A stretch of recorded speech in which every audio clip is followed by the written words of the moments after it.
Namo Venkateshaya.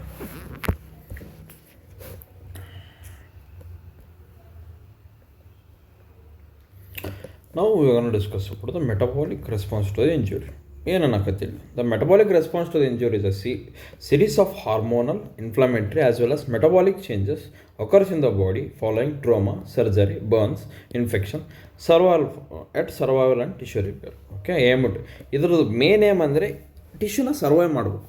Okay, ಟಿಶ್ಯೂನ repair ಮಾಡಬೇಕು, survive ಮಾಡ್ಬೇಕಂತಕ್ಕಂಥದ್ದೇ ಇವರ first aim. So ಅದಕ್ಕಾಗಿ ಆಗುವಂಥ ಮೆಟಬಾಲಿಕ್ ರೆಸ್ಪಾನ್ಸ್ ಇದು. ಇಂಜುರಿ ಆಯಿತಾ, ಒಂದು ಬಿ ಫೇಸ್ ಅಂತ ಬರ್ತದೆ, ಈ ಶಾಕ್ ಎಲ್ಲ ಬರ್ತದಲ್ಲ. ಆಮೇಲೆ ಫ್ಲೋ ಫೇಸ್ ಏನೇನು ಬಿ ಫೇಸ್ದಾಗ reduce the metabolic rate, okay, decrease the oxygen consumption, hypotension, okay, hypothermia, reduce the cardiac output. Purpose ಇದರ ಪರ್ಪಸ್ ಏನಂದರೆ preserve the vital organ perfusion.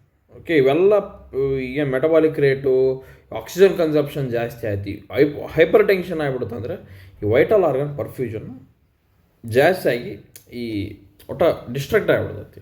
So ಅದನ್ನು ಪ್ರಿಸರ್ವ್ ಮಾಡೋದಕ್ಕೆ ಬಾಡಿ ತಗೊಳ್ಳುವಂಥ ಒಂದು ಮೆಥಡ್ಸ್ ಅಂದರೆ ಮೆಟಬಾಲಿಕ್ ರೇಟ್ ಕಮ್ಮಿ ಮಾಡೋದು, ಆಕ್ಸಿಜನ್ ಕನ್ಸಂಪ್ಷನ್ ಕಮ್ಮಿ ಮಾಡೋದು, ಹೈಪೋಟೆನ್ಷನ್ನ ಇದು ಮಾಡೋದು, ಹೈಪೋಥರ್ಮಿ ಇದು ಮಾಡೋದು, reduce the cardiac output. Hormonal changes ಏನಕ್ಕತಿ, ಕೆಟಕೋಲಮೈನ್ಸ್, ಓಕೆ, ಅದಾದಮೇಲೆ ಇದು ಕಾರ್ಟಿಸಾಲ್, ಗ್ಲುಕಾಗನ್ ಜಾಸ್ತಿ, ಇನ್ಸುಲಿನ್ ಸೆನ್ಸಿಟಿವಿಟಿನ ಕಮ್ಮಿ ಮಾಡ್ತದೆ. ಓಕೆ, ಅದಾದಮೇಲೆ ಸೊ ಫ್ಲೋ ಫೇಸಾಗಿ ಏನಾಕತ್ತಿದೆಲ್ಲ ಬಿ ಫೇಸಾಗ ಫಸ್ಟ್ ಶಾಕು ಅವೆಲ್ಲ ಇರ್ತಾವಲ್ಲ ಆ ಟೈಪ್. ಸೊ ಫ್ಲೋ ಫೇಸಾಗಿ ಏನಾಕತ್ತೆ, increase the metabolic rate, increase the oxygen consumption, okay, and hyperglycaemia, increase the cortisol and the catechol, and protein break down, negative protein nitrogen balance, lipolysis and the muscle wasting. Anabolic phase ಅಂದರೆ recovery ಫೇಸಾಗಿ ಏನಾಕತಿ, protein synthesis ಆಕತಿ, positive nitrogen balance ಆಕತಿ, restoration of the fat and the muscle store ಆಕತಿ, wound healing and the recovery.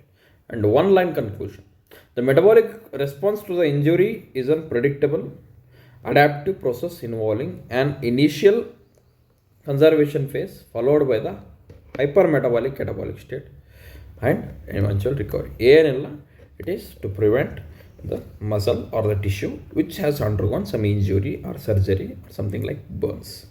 Okay, it is a metabolic response, catabolic state, metabolic catabolic response. Okay, thank you.